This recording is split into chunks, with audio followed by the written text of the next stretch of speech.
اعوذ باللہ من الشیطان الرجیم، بسم اللہ الرحمن الرحیم۔ میری محترم ماؤں اور پیاری بہنوں، السلام علیکم۔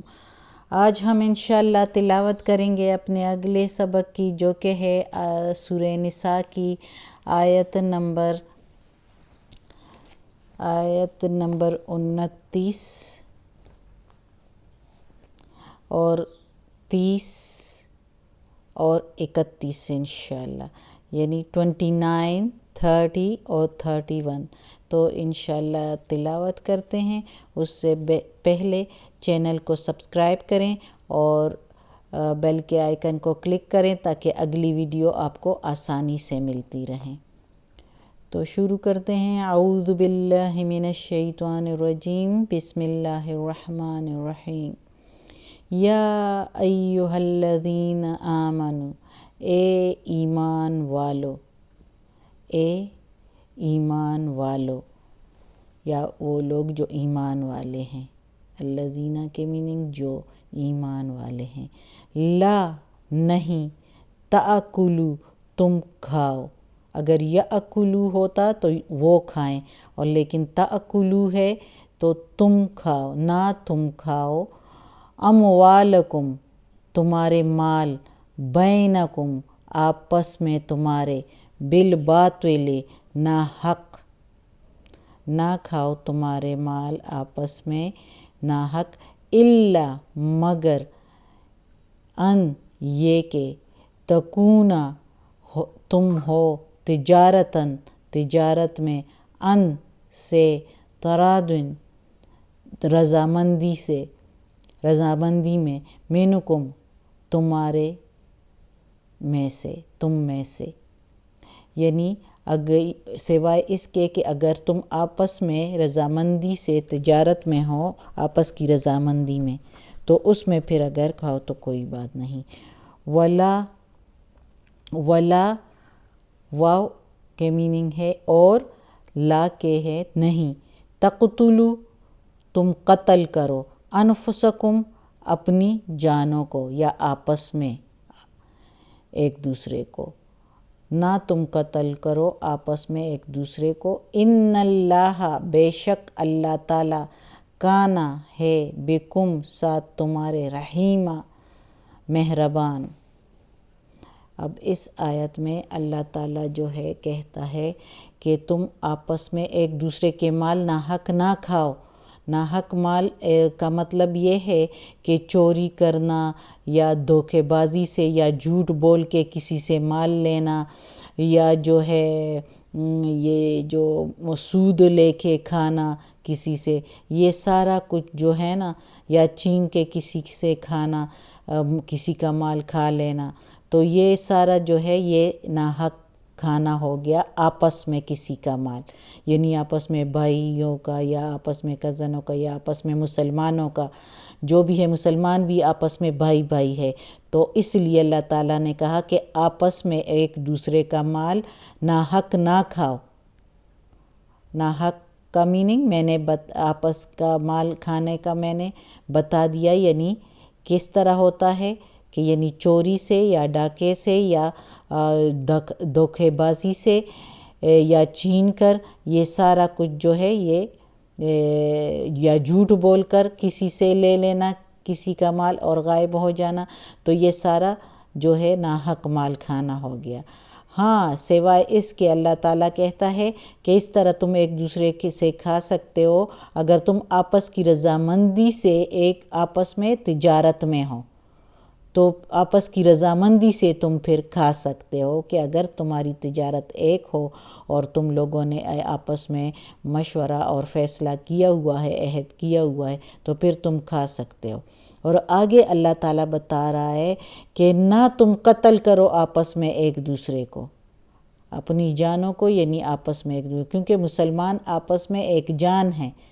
تو اس لیے اللہ تعالیٰ نے انفسکم لکھا ہے، تم اپنی جانوں کو، لیکن یہ یعنی آپس میں ایک دوسرے کو قتل نہ کرو۔ وہ بھی یعنی ظاہر ہے جب قتل کرتے ہیں تو کوئی کسی کو جائیداد کی خاطر، کوئی کسی کے تجارت میں کچھ مسئلے ہوتے ہیں تو اس کی وجہ سے، یا کوئی کسی کے راز کی وجہ سے، تو کہتے ہیں یہ قتل تم نہ کرو ایک دوسرے کو۔ اللہ تعالیٰ تاکید کر رہا ہے اور منع فرما رہا ہے کہ مسلمانوں ایک دوسرے کو قتل نہ کرو، بے شک اللہ تعالیٰ تم پر مہربان ہے۔ اگر تم یہ کام نہیں کرو گے تو اللہ تعالیٰ بے شک تم لوگوں پر مہربان ہے۔ اگلی آیت میں ہے وَمَن يَفْعَلْ، اور جو کوئی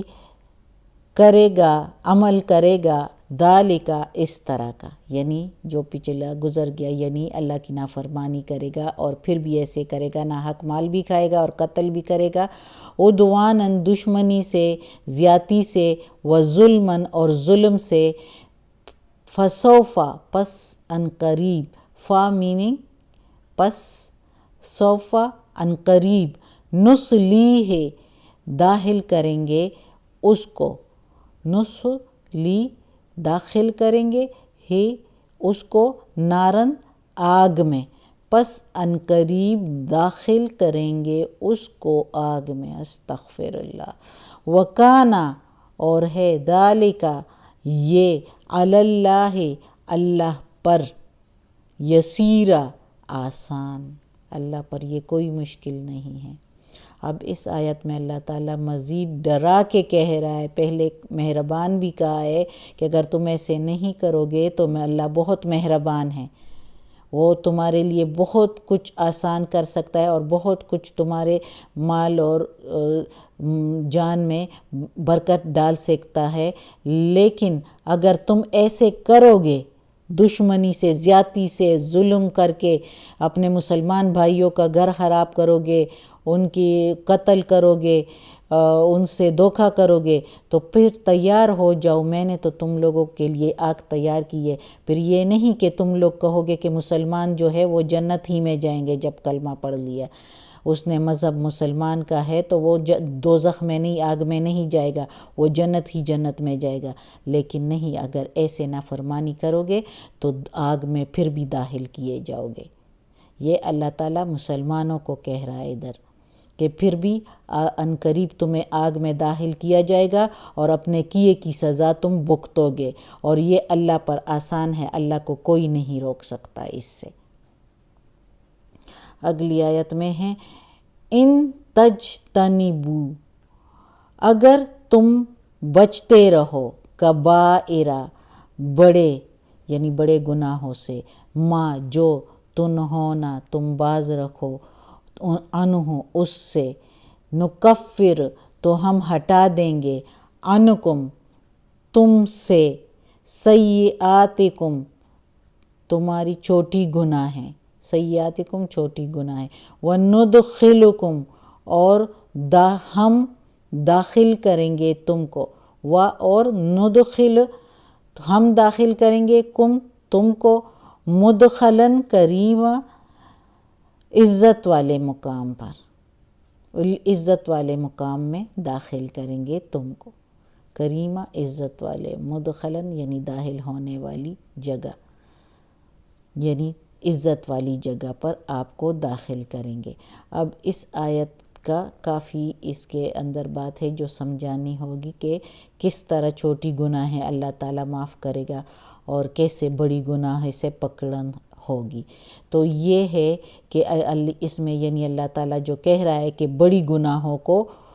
گناہوں سے تم کو، اگر اپنے آپ تم بچاؤ اپنے آپ کو بڑی گناہوں سے، تو چھوٹی گناہیں میں تم سے ہٹا دوں گا۔ تو اس کا یہ مطلب نہیں کہ اب بڑی گناہیں جو ہے شرک وغیرہ تم نہ کرو تو تمہاری چھوٹی گناہیں، مطلب کہ شراب وغیرہ، جوا وغیرہ تم کھیلو تو اس سے وہ تمہیں اللہ معاف کر دے گا، بے پردگی کرو تو وہ تمہیں اللہ معاف کر دے گا، یہ نہیں ہے۔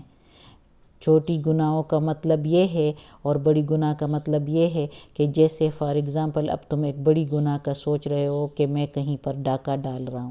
یا زنا کا